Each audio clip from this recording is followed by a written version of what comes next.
படைப்பெல்லாம் படைத்தான் மனிதனுக்காக, மனிதனை படைத்தான் தன்னை வணங்க.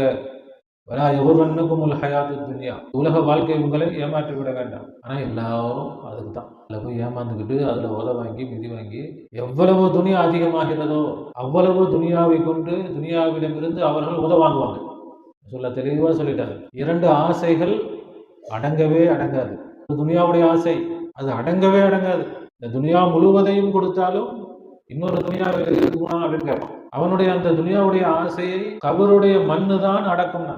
நமக்கு கொஞ்சம் காசு சேர்த்து எவ்வளவு காசு சேருதோ இன்னும் இன்னும் இன்னும். ஆனால் அல்லாஹ்வின் பக்கம் சென்றால் துனியாவே அல்லாஹ் காலடியில போடுவான். இப்போ காசு இன்னும் இன்னும் கேட்காது. இருந்தாலும் ஒண்ணுதான், இல்லைனாலும் ஒண்ணுதான். ஆனால் நம்முடைய கவனம் அல்லாஹ்வின் பக்கம் இருக்கணும். நான் அல்லாஹ்வுடைய அடிமை, இந்த துனியாவுடைய அடிமை இல்லை. என்னுடைய நோக்கம் அல்லாஹ். இதுதான் என்னுடைய நோக்கம். இவ்வளவு காசு இருக்குது, இவ்வளவு காசு இருக்குது, இப்படி கணக்கு பார்த்துட்டு உட்கார்றதுக்கு இல்லை. கணக்கில்லாமல் நாம் இந்த பிரபஞ்சத்தை ஆண்டு அனுபவிக்கணும். எல்லாமே யாருக்கு தான்? நமக்கு தான். என்பது கணக்கு பார்க்கறது என்ன இருக்குது எல்லாம் இருக்குது. தகுதியை வளர்த்துக்கிட்டோம்னா எல்லாமே நமக்கு. அப்படித்தான் அல்லாஹ் ஒவ்வொரு மனிதனையும் இந்த உலகத்துல படைச்சிருக்கான். எல்லாம் என்கிட்ட இருக்குது. இந்த அரசாங்கத்துடைய அதிபதியாக ஒன்று ஆக்குறேன், ஆனால் நீ என்னுடைய அடிமையாக. இந்த பிரபஞ்சம் என்ன? நானே உனக்கு தான். 24,000 நபிமார்களும் இந்த பூமியில் வந்து இதைத்தான் சொன்னாங்க. லட்சக்கணக்கான வலிமார்கள் இதைத்தான் சொன்னாங்க. எந்த அளவுக்கு துனியா குறைவாக இருக்கோ அவங்க நிம்மதியா இருக்காங்க, அந்த அளவுக்கு நிம்மதியா இருக்கிறாங்க. எந்த அளவுக்கு துனியா கூடுதோ நாம நினைக்கலாம் கொஞ்சம் தானே துனியா இருக்குது, பரவாயில்ல. துனியா இருக்குதா இல்லையான்றது பிரச்சனை இல்லை. எந்த துணியா அப்போ வந்து பெரிய கோடீஸ்வரர் வராரு, இவ்வளோ பெரிய துணியா வச்சிருக்கிறேன்னு நானும் எல்லாம் அடைய முடியாதா? அடைய முடியும். இலையாக இருந்தாலும் அடைய முடியும், பணக்காரன் கோடீஸ்வரனாக இருந்தாலும் அடைய முடியும். ஏழையாக இருக்கிறதும் இங்கே பிரச்சனை இல்லை, பணக்காரராக இருக்கிறது இங்கே பிரச்சனை இல்லை.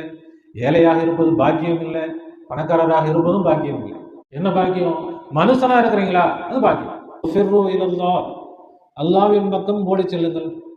எல்லோரும் அல்லாஹ்வின் பக்கம் அப்படி தவழ்ந்துக்கிட்டு உருண்டுக்கிட்டு இருக்கிறோம். அதெல்லாம் ஓடும், அடிச்சு பிடிச்சி ஓடணும்.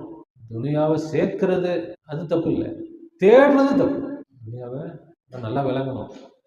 நிறைய துனியா வச்சிருக்கிறார், பெரிய கோடீஸ்வரர் இருக்கிறார், அதனால அவர் நரகத்துக்கு போயிடுவார். அது கிடையாது.